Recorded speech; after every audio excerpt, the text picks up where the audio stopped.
এই ওয়াকফ আইন এই এজেন্ডার মধ্যে ছিল না বিজেপির। তাহলে আনা হলো কেন?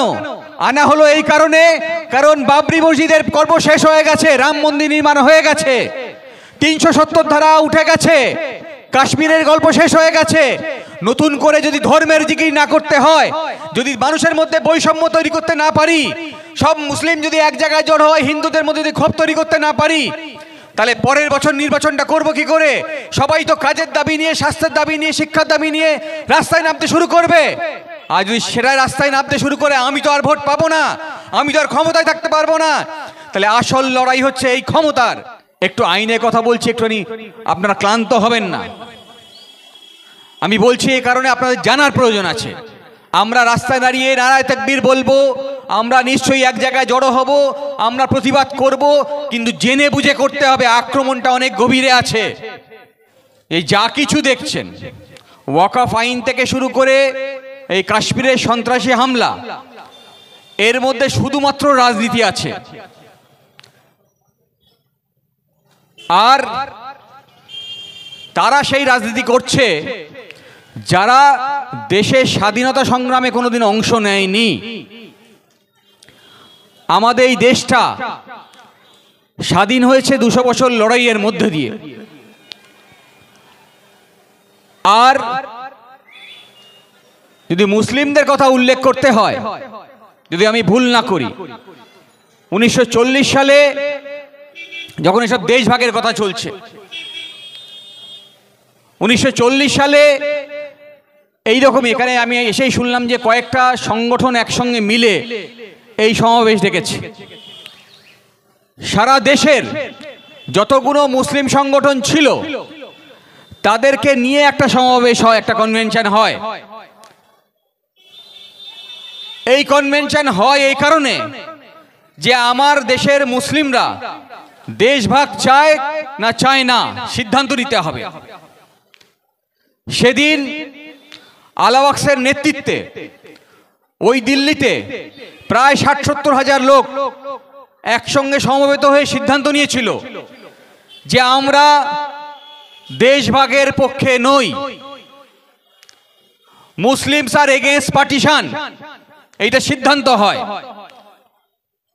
তারপরেও দেশভাগ হয়েছে, তার কারণ সেদিনও মুসলিমদের মধ্যে শিক্ষার হার কম ছিল আর অশিক্ষিত লোকেরা ভোট দিতে পারত না।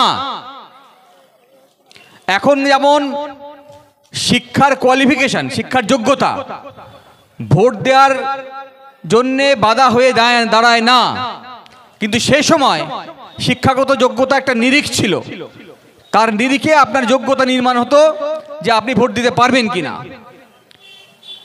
আজকেও দেখলেন তো বোরা কমিউনিটির একটা গোষ্ঠী তারা ওয়াকফ অ্যামেন্ডমেন্টকে সমর্থন করেছে। লড়াইয়ের কারণ এইসব যা যা হয় নিজের কমিউনিটির মধ্যে, কমিউনিটির বাইরে, তার মধ্যে রাজনৈতিক কারণ, অর্থনৈতিক কারণ, সামাজিক কারণ খুঁজতে হবে। আমার আগের বক্তারা বলার মধ্যে দিয়ে বলে গেছেন, ছুঁয়ে গেছেন। তো সেদিনও একটা অংশের মুসলিম চেয়েছিল যে পার্টিশন হোক, আর তাকে উস্কানি দিয়েছিল আর একটা অংশের মানুষ যারা সেই সময় রাজনীতিতে খুব বেশি রেলেভেন্স না থাকলেও আজকের দিনে তারা রেলেভেন্স পেয়েছে। আমি যখন একথা বলছি কেন, মানে আপনি যখন ওয়াকফ অ্যাক্ট নিয়ে, অ্যামেন্ডমেন্ট নিয়ে চ্যালেঞ্জ করছেন, সুপ্রিম কোর্টে যাচ্ছেন, আর সেই আইন কোথায় পাস হয়? পার্লামেন্টে। পার্লামেন্টে কে থাকে? আপনারই নির্বাচিত কোনো না কোনো প্রতিনিধি। যদি আপনি একটু ভারতবর্ষের সংবিধানের নিরিখে বিচার করেন, তাহলে একজন ভারতবাসী হিসেবে আপনার অধিকার আছে প্রতি 5 বছর পর পর একজন করে আপনার প্রতিনিধি বেছে নেওয়ার। আর আপনার নির্বাচিত প্রতিনিধি আগামী দিনে বিধানসভা বা লোকসভায় গিয়ে রাজ্যের জন্য বা কেন্দ্রের জন্য আইন তৈরি করবে। তাহলে যখন আমি ওয়াকফ আইনের বিরোধিতা করছি, যখন আমি ওয়াকফ আইন নিয়ে চ্যালেঞ্জ করছি, যখন তার সমালোচনা করছি, যারা এই আইন নিয়ে এসছে সংখ্যাগরিষ্ঠের ভিত্তিতে তাদের সমালোচনা করছি, তখন একটা আঙুল কিন্তু নিজের দিকেও নিয়ে আসতে হবে। কারণ ভারতবর্ষের সংবিধান একমাত্র স্বীকৃত রাজনৈতিক দলিল। যে রাজনৈতিক, আপনার প্রত্যেকের বাড়ি দলিল আছে তো, যে দলিলের ভিত্তিতে আপনারা আপনাদের বাস্তু জমি আছে, চাষ জমি আছে, পুকুর আছে, অন্যান্য জলাশয় আছে, খাল বিল আছে, তাহলে আপনার বাড়ির পাশের বেড়াটা যদি পাশের চাচা একটু এক হাত বাড়িয়ে লাগাতে যায়, লড়াই বাঁধে কি বাঁধে না? লড়াই বাঁধে। আর ভারতবর্ষের স্বাধীনতা সংগ্রামীরা, সে আশফাক উল্লাহ হতে পারে, সে ক্ষুদিরাম বোস হতে পারে, সে ভগৎ সিং হতে পারে, সে বাঘাযতীন হতে পারে, তারা সকলেই তাদের জীবনের বিনিময়ে যে দলিল আপনাকে দিয়েছে তা হচ্ছে ভারতবর্ষের সংবিধান। আর এই ভারতবর্ষের সংবিধান, তার প্রতিটি পাতা যা লেখা আছে তা আপনার অধিকার। প্রতিটি পাতায় যা লেখা আছে আগামী দিনের ভারতবর্ষ কিভাবে চলবে সে কথা লেখা আছে। আর একটু আইনের কথা বলছি, একটুখানি আপনারা ক্লান্ত হবেন না। আমি বলছি এই কারণে আপনাদের জানার প্রয়োজন আছে। আমরা রাস্তায় দাঁড়িয়ে নারায়ে তাকবীর বলবো, আমরা নিশ্চয়ই এক জায়গায় জড়ো হব, আমরা প্রতিবাদ করব, কিন্তু জেনে বুঝে করতে হবে। আক্রমণটা অনেক গভীরে আছে। তাহলে ভারতবর্ষের সংবিধানের একটা চ্যাপ্টার আছে যেটাকে আমরা বলি directive principal of state policy. একটা রাষ্ট্র কিভাবে চলবে, সেটা রাজ্য সরকার হতে পারে, সেটা কেন্দ্র সরকার হবে, সেই রাষ্ট্র ব্যবস্থা কি পলিসি নির্ধারণ করবে তা এই সংবিধানের এই চ্যাপ্টারে বলে দেওয়া আছে। আর একথা বলে দেওয়া আছে যে এই সংবিধানের এই চ্যাপ্টারের কোনো ধারা যদি কেউ ভঙ্গ করে তাহলে তা নিয়ে আদালতে মামলা করা যাবে না। তাহলে সংবিধানের একটা চ্যাপ্টার আছে, যে চ্যাপ্টারে যা ধারা আছে সেই ধারা যদি ভঙ্গ হয় আদালতে মামলা করা যাবে না। এ কেমন হলো? সংবিধানে একটা অধিকার দিল, আর সেই অধিকার যদি ভঙ্গ হয় তাহলে আমি আদালতে যেতে পারবো না?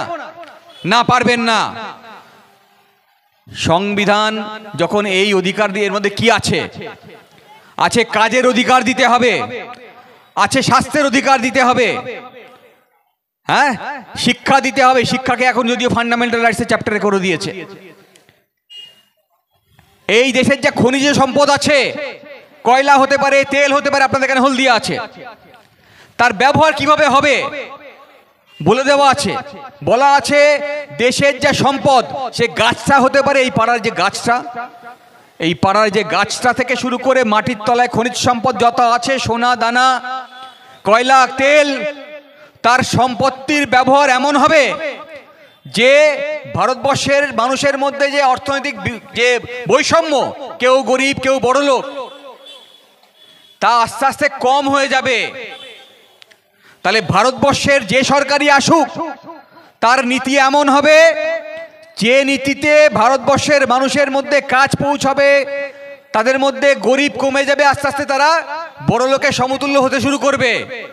তাহলে একদিনে হবে না। ইংরেজরা তো সব লুটে পুটে নিয়ে গেছে। তাহলে ভারতবর্ষ স্বাধীন যেদিন হলো সেদিন যদি এইটাকে বলা যায় যে ভারতবর্ষের নাগরিকের যদি এই অধিকার খর্ব হয় তাহলে সে আদালতে যেতে পারবে। তাই তো সে পরের দিনই মামলা করবে আদালতে গিয়ে যে আমি কোথায় কাজ পেলাম না। তো একথা কবে বলছি আমি? একথা বলছি ৭৭ বছর পেরিয়ে গেছে, তবে বলছি। সেদিনকে যখন এই সংবিধান রচনা হয় তখন একথা মাথায় রেখে হয় যে কাল থেকে আমার দেশের ছোট করতে হবে, তাই তো, আমার দেশের এই শাসন আর ইংরেজরা করবে না, আমার দেশে শাসন করবে এদেশের নাগরিক। তাহলে তারা ভারতবর্ষের মানুষের পক্ষে নীতি প্রণয়ন করবে, তাহলে গরিব দূর হবে। তাহলে এই যে ইলেকশনের সময় প্রত্যেকে আসে একটা করে কাগজ দিয়ে যায়, পরে আমাকে ভোট দিন, আমি এইটা পালন করব। এই ওয়াকফ আইন এই এজেন্ডার মধ্যে ছিল না বিজেপির। তাহলে আনা হলো কেন? আনা হলো এই কারণে, কারণ বাবরি মসজিদের কর্ম শেষ হয়ে গেছে, রাম মন্দির নির্মাণ হয়ে গেছে, 370 ধারা উঠে গেছে, কাশ্মীরের গল্প শেষ হয়ে গেছে।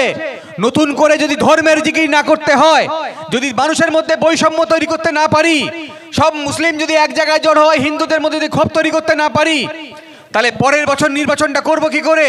সবাই তো কাজের দাবি নিয়ে, স্বাস্থ্যের দাবি নিয়ে, শিক্ষার দাবি নিয়ে রাস্তায় নামতে শুরু করবে। আর যদি সেটা রাস্তায় নামতে শুরু করে, আমি তো আর ভোট পাবো না, আমি তো আর ক্ষমতায় থাকতে পারবো না। তাহলে আসল লড়াই হচ্ছে এই ক্ষমতার। আর তাই ভুলে যায় যে যখন কাশ্মীরে এই সন্ত্রাসী হামলায় কোনো একজন হিন্দু ভাইয়ের প্রাণ যায়, সেই দিন আলোচনা হয় না যে সেই ভাইকে রক্ষা করার জন্য একজন বর্ডার সিকিউরিটি ফোর্সও মারা যায়, সে কিন্তু হিন্দু ভাই ছিলেন না, সে মুসলিম ভাই ছিলেন, তাকে নিয়ে আলোচনা কিন্তু হয় না। মুর্শিদাবাদে যখন বিজেপি নেতারা যায় মিছিল করতে, তখন নদিয়ায় তার কবর দেওয়া হয়, সেখানে তারা গিয়ে পৌঁছায় না। তাহলে বুঝে নিতে হবে যে একজন বাড়িতে মসজিদে ইমাম থাকেন, বাড়িতে আমার একজন গার্জেন থাকেন, যদি গার্জেন ঠিক থাকেন, মসজিদের ইমাম যদি ঠিক থাকেন, তাহলে কিন্তু এই জাতি ঠিক থাকবে। বাড়ির বাপটা যদি ঠিক থাকে, বাড়ির বাপ যদি মাতাল না হয়, বাড়ির বাপ যদি জুয়াখোর না হয়, বাড়ির বাপ যদি সঠিক রাস্তায় চালায়, একটা লোক যদি সঠিক থাকে বাড়িতে, তাহলে দেখবেন বাড়ির সবাই সঠিক রাস্তায় চলছে।